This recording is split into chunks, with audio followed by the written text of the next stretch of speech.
विधानसभा निवडणूक अगदी 10 दिवसांवर येऊन ठेपली आहे आणि भाजपचं कमळ महाराष्ट्रातून आणि पूर्ण देशातून मुळासकट उखडून टाकण्याचा चंग जणू काँग्रेसच्या पंजाने बांधला आहे। सर्वच राजकीय पक्षांच्या उमेदवारांनी आपले उमेदवारी अर्ज दाखल केले आहेत। शिवाय ज्यांना उमेदवारी मिळाली नाही अशांनी बंडखोरी करत उमेदवारी अर्ज दाखल केले आहेत। शिवाय उमेदवारी न मिळालेल्या इच्छुकांनी आता आरोपांच्या फैरी झाडल्या आहेत।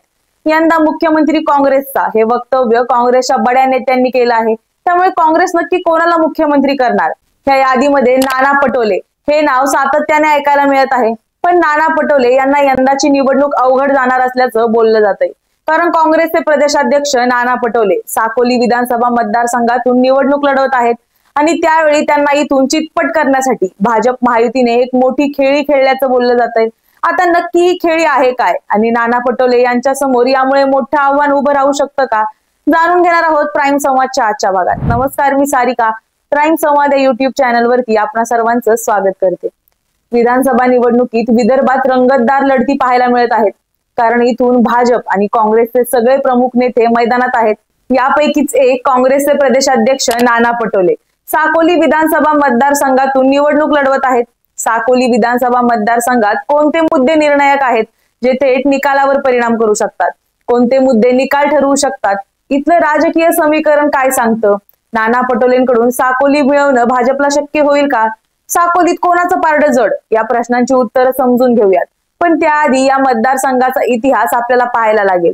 साकोली विधानसभा क्षेत्रात साकोली, लाखनी, लाखांदूर हे 3 तालुके येतात। गेल्या काही विधानसभा निवडणुकीचे निकाल पाहिले तर या मतदारसंघात दर 2 टर्म नंतर इथं मतदार दुसऱ्या पक्षाच्या उमेदवाराला संधी देतात। कधी 2 टर्म काँग्रेस तर कधी 2 टर्म भाजप असं इथलं आतापर्यंतचं राजकीय समीकरण दिसतंय। गेल्या 2009 पासून इथं भाजपचा वरचष्मा दिसतोय। काँग्रेसच्या नाना पटोलेंनी भाजपमध्ये प्रवेश करून इथून विधानसभा निवडणूक लढवली होती आणि नाना पटोले विजयी झाले होते। त्यानंतर 2014 ला नाना पटोले भंडारा गोंदिया लोकसभा मतदारसंघातून संसदेत गेले आणि त्यांच्या पाठिंब्यानं भाजपचे बाळा काशीवार आमदार झाले। पण पटोलेंचं मन भाजपात रमलं नाही आणि त्यांनी शेतकऱ्यांच्या मुद्द्यावरून भाजपला रामराम ठोकला आणि काँग्रेसमध्ये घर वापसी केली। पटोलेंनी 2019 मध्ये साकोली विधानसभा मतदारसंघातून निवडणूक लढवली। पटोलेंनी भाजपला सोडचिठ्ठी दिल्यानं ते भाजपच्या हिट लिस्टवर आहेत। त्यामुळे पटोलेंना साकोलीत गाठण्यासाठी देवेंद्र फडणवीसांनी आपल्या खास मर्जीतल्या परिणय फुके यांना उमेदवारी दिली होती। यावेळी ही लढत स्थानिक विरुद्ध आयात अशी झाली होती।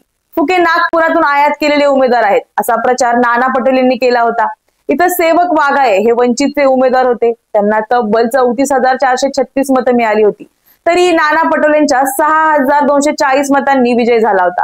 गेल्या 5 वर्षात नाना पटोले हे विधानसभेचे अध्यक्ष झाले। तिथून राजीनामा देऊन त्यांना थेट महाराष्ट्र काँग्रेसचं प्रदेशाध्यक्ष पद मिळालं। नाना पटोलेंचं राजकीय महत्व वाढतच गेलं।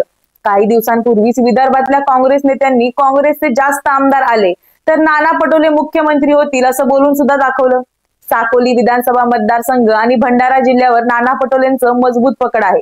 पटोलेंचं भंडाऱ्यावरील वर्चस्व कमी करण्यात अद्याप भाजपला यश आलं नाही। नाना पटोले यांना आव्हान देण्यासाठी या मतदारसंघात भाजपला सुरुवातीला तुल्यबळ उमेदवार सापडत नव्हता असं म्हणतात। यावेळी पटोलेंना साकोलीत गाठायचं असेल तर बाहेरचा उमेदवार न आणता स्थानिक उमेदवारच तगडी लढत देऊ शकतो अशी स्थानिक कार्यकर्त्यांची भावना होती। भाजपकडून माजी आमदार बाळा काशीवार आणि सोमदत्त करंजेकर यांनी या मतदारसंघात तयारीही केली होती। दोघांनीही पक्षाकडे उमेदवारी मागितली पण अखेर राष्ट्रवादीतून आयात करून अविनाश ब्राह्मणकर यांना उमेदवारी देण्यात आली।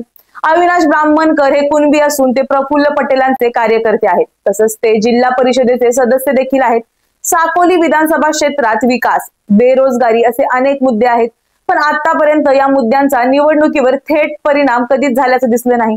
इथल्या निकालावर परिणाम करणारा सर्वात महत्वाचा मुद्दा आहे ते इथलं जातीय समीकरण। सर्वाधिक मतदार कुणबी आहेत, त्यानंतर तेली आणि दलित समाजाची मतं या मतदारसंघात आहेत।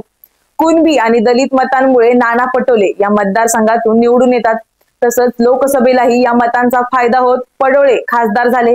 नाना पटोलेंना कुणबी आणि स्थानिक उमेदवारच तगडी लढत देऊ शकतो हा विचार करत भाजपनं राष्ट्रवादीच्या अविनाश ब्राह्मणकरांना आयात करत उमेदवारी दिली। त्यामुळे आता कुणबी मतं विभाजित होण्याची शक्यता आहे।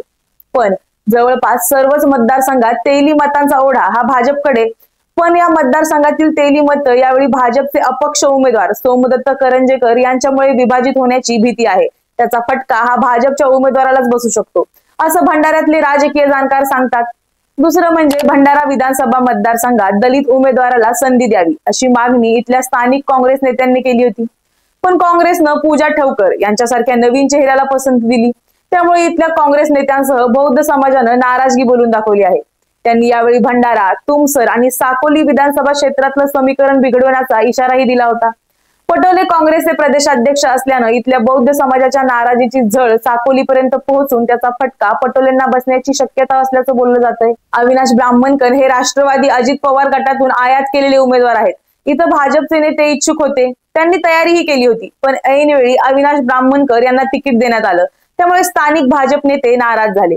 पक्षात उमेदवार असताना बाहेरून आयात करायची काय गरज होती, अशी नाराजी इथले भाजप कार्यकर्ते बोलून दाखवतात। त्यामुळे भाजपचे कार्यकर्ते त्यांच्या अधिकृत उमेदवाराचं किती काम करतात यावर बरंच गणित अवलंबून आहे।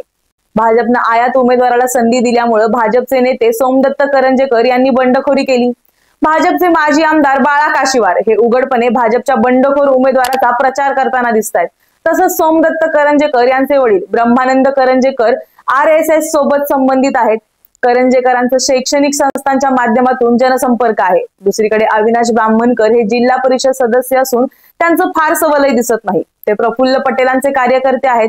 सध्याच्या परिस्थितीत सोमदत्त करंजेकर या अपक्ष उमेदवाराची बाजू भाजपचे अधिकृत उमेदवार अविनाश ब्राह्मणकर यांच्यापेक्षा वरचढ दिसते, असं इथले स्थानिक पत्रकार सांगतात।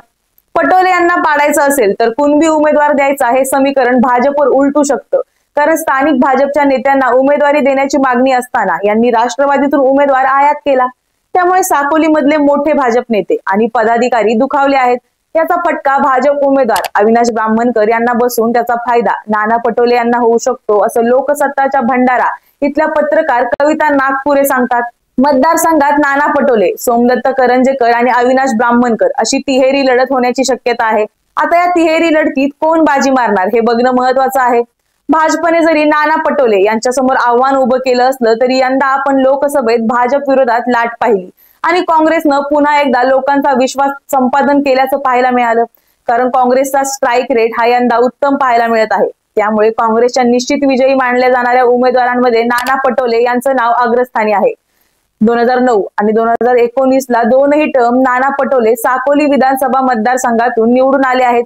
त्यामुळे यंदाही त्यांचं निवडून येण्याचे चान्सेस हाय आहेत। त्यामुळे भाजपने केलेल्या या खेळीचा नाना पटोले यांच्यावर कितपत परिणाम होणार हे प्रत्यक्ष निवडणुकीत आपल्याला समजेल। तोवर तुम्हाला काय वाटतं हे आम्हाला सांगा, की नाना पटोले आपला गड सुरक्षित ठेवून मुख्यमंत्री पद पटकावू शकतात का, की 2014 प्रमाणे एकदा काँग्रेस एकदा भाजप या पॅटर्न नुसार यंदा भाजप या मतदारसंघात आपला झेंडा फडकवणार हे आम्हाला कमेंट मध्ये नक्की सांगा। आणि प्राईम संवाद या YouTube चॅनलला सबस्क्राईब करायला विसरू नका। धन्यवाद।